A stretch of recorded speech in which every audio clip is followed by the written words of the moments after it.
በእንደዚህ አይነት ስህተት ባትሪው ፌል ቢያደርግብንና ምናልባት አንድ አመት ሳይሞላው ተጨማሪ ሌላ 40 ሺህ ብር ያክል ገንዘብ አውጥተን እንከስራለን ማለት ነው።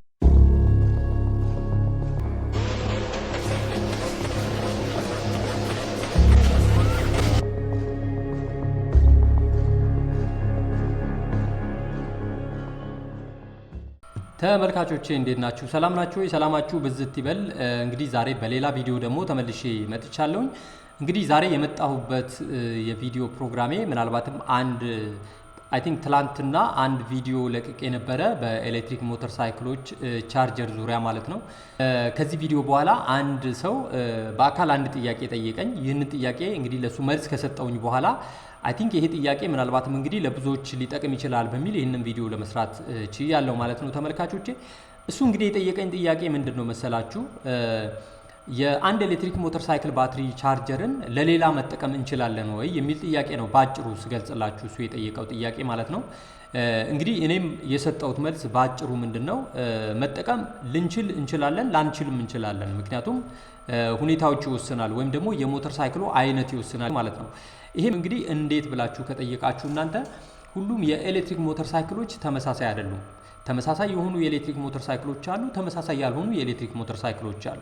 ይሄ ማለት ግን ምንድነው ምናልባት ተመሳሳይ ሳይዝ ያላቸው ሞተር ሳይክሎች አሉ፣ ተመሳሳይ የአነዳድ ሁኔታ ያላቸው የኤሌክትሪክ ሞተር ሳይክሎች አሉ። ምናልባት ይሄ ማለት ግን ሁሉም የኤሌክትሪክ ሞተር ሳይክሎች ተመሳሳይ ኮምፖነንት አላቸው ማለት አይደለም።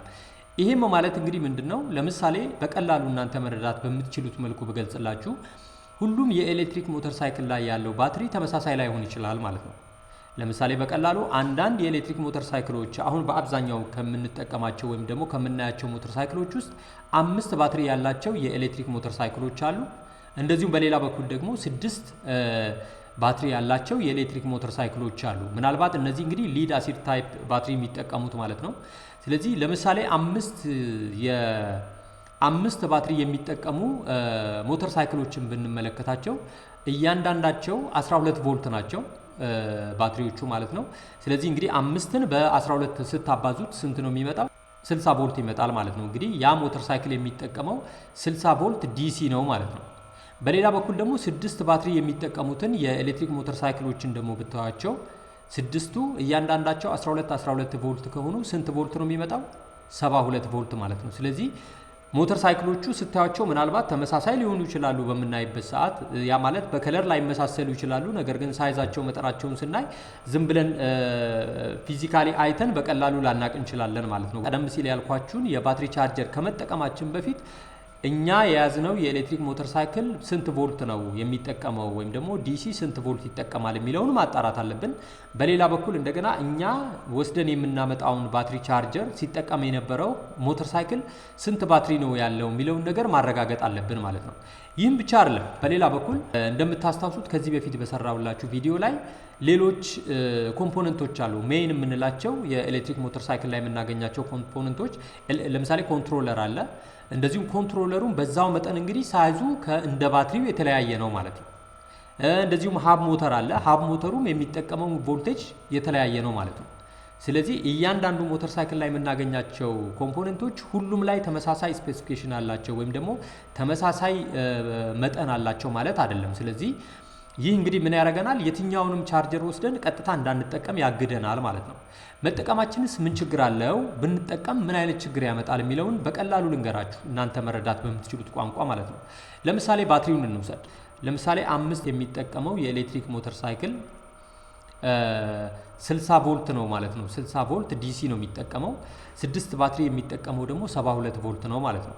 ለምሳሌ 60 ቮልት ቻርጅ የሚያደርገውን ቻርጀር አምጥተን 72 ቮልት ቻርጅ ለሚያደርገው ሞተር ሳይክል ብንጠቀም ምንድነው የሚያደርገው? አንደር ቻርጅ ነው ማለት ነው። ባትሪውን ቻርጅ አያደርግልንም በበቂ ሁኔታ ማለት ነው። ምክንያቱም የ72 ቮልት የሚጠቀመው የሞተር ሳይክል ባትሪ ቻርጅ የሚደረገው በ72 ቮልት ባትሪ ቻርጀር ነው። ምናልባት ባትሪ ቻርጀሩ ላይ የተለጠፈ ታግ አለ ወይም ደግሞ ፕሌት አለ። ያንን ፓርት በዲቴል መረጃውን ለማግኘት እዛ ላይ ማንበብ ትችላላችሁ። የእናንተ ሞተር ሳይክል ስንት ቮልት ነው ቻርጅ የሚያደርገው የሚለውን እዛ ላይ ማየት ትችላላችሁ። ምናልባት 72 ቮልት የሚጠቀም ከሆነ ወደ 88 ቮልት አካባቢ ነው ዲሲ አውትፑት የሚኖረው ከቻርጀሩ ማለት ነው። እንደዚሁም ደግሞ 60 ቮልትም ከሆነ ደግሞ በተወሰነ መጠን አለፍ ብሎ ነው ቻርጅ የሚያደርገው ማለት ነው። ስለዚህ 72 ቮልት ባትሪ የሚጠቀምን ሞተር ሳይክል ባትሪ ቻርጅ ለማድረግ የ60 ቮልት ቻርጀርን ብንጠቀም በበቂ ሁኔታ ቻርጅ አያደርገውም ማለት ነው። አንድ እሱ ነው። በተቃራኒው ሳይድ ደግሞ በምንመለከትበት ሰዓት ለምሳሌ 72 ቮልት ባትሪ የሚጠቀመውን ቻርጀር ወስደን 60 ቮልት ዲሲ ለሚጠቀመው ሞተር ሳይክል ቻርጅ እናድርግ ብንል ደግሞ ኦቨር ቻርጅ ነው የሚያደርገው ባትሪውን ማለት ነው።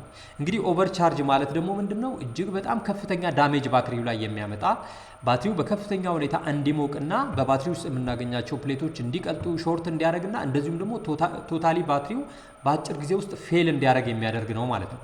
ስለዚህ ይህን ማድረጋችን እንግዲህ ምንድነው የ72 ቮልት ባትሪ ቻርጀርን ወስደን 60 ቮልት ለሚጠቀመው ሞተር ሳይክል ላይ ቻርጅ አደረግን ማለት 72 ቮልት ባትሪ ቻርጀሩ የሚያወጣው ወደ 88 ቮልት አካባቢ ነው።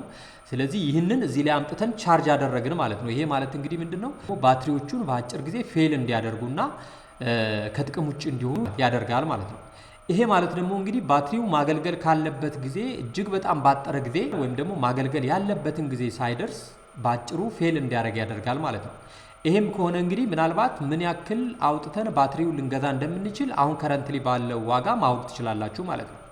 እንግዲህ ባትሪው ማለት ወይም ደግሞ የኤሌክትሪክ ሞተር ሳይክሎች ባትሪ ማለት ሞተር ሳይክሉን ከምንገዛበት ኦልሞስት ወደ ግማሽ ሊጠጋ የሚችል ዋጋ የያዘ ነው፣ የባትሪው ዋጋ ብቻ ማለት ነው። በቀላሉ ምናልባት 2 ዓመት ማገልገል ያለበት ባትሪ እኛ ፕሮፐርሊ ባለመጠቀማችን ወይም ደግሞ በእንደዚህ አይነት ስህተት ባትሪው ፌል ሊያደርግ ይችላል ማለት ነው። ስለዚህ የትኛውንም የባትሪ ቻርጀር ወስደን ለሞተር ሳይክላችን ከመጠቀማችን በፊት የምንጠቀመው ሞተር ሳይክል ስንት ቮልት ዲሲ ነው የሚለው ማወቅ አለብን። ወይም በቀላሉ ለመረዳት ከፈለጋችሁ ስንት ባትሪዎች ናቸው የሚጠቀመው የሚለው ማወቅ አለብን። ካልሆነም ደግሞ እኛ ፌል ያደረገብን ቻርጀር ላይ ምን ያክል ቮልት እንደሚጠቀም የተጻፈ ስፔክ አለ ማለት ነው። ስለዚህ ያንን አይተን የኛ ቻርጀር ስንት ነው አውትፑቱ የሚለውን እዛ ላይ ካየን በኋላ እኛ ለመጠቀም ያሰብነው ወይም ደግሞ ከሌላ ሞተር ሳይክል ወስደን ልንጠቀም ያልነው ቻርጀርንም ከመጠቀማችን በፊት በደንብ ዲቴል መረጃዎችን ከቻርጀሩ ላይ ማየት ይጠበቅብናል ማለት ነው።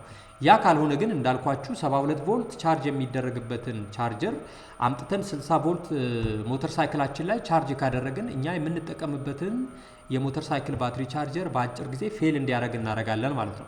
ስለዚህ በአጭር ጊዜ ውስጥ ባትሪው ማገልገል ካለበት ጊዜ በጣም ባጠረ ጊዜ ውስጥ ፌል ካደረገ ላላስፈላጊ የሆነ ተጨማሪ ወጪ እንዳረጋለን ማለት ነው። ስለዚህ ይህን ከማድረጋችን በፊት እነዚህ ነገሮች አሁን የነገርኳችሁን ነገሮች ቼክ ማድረግ ይኖርብናል ማለት ነው።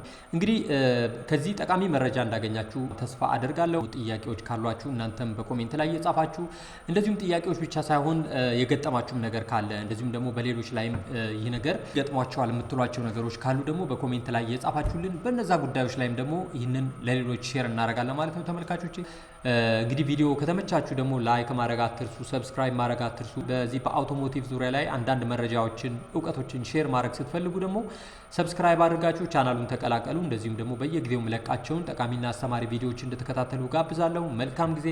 ባባይ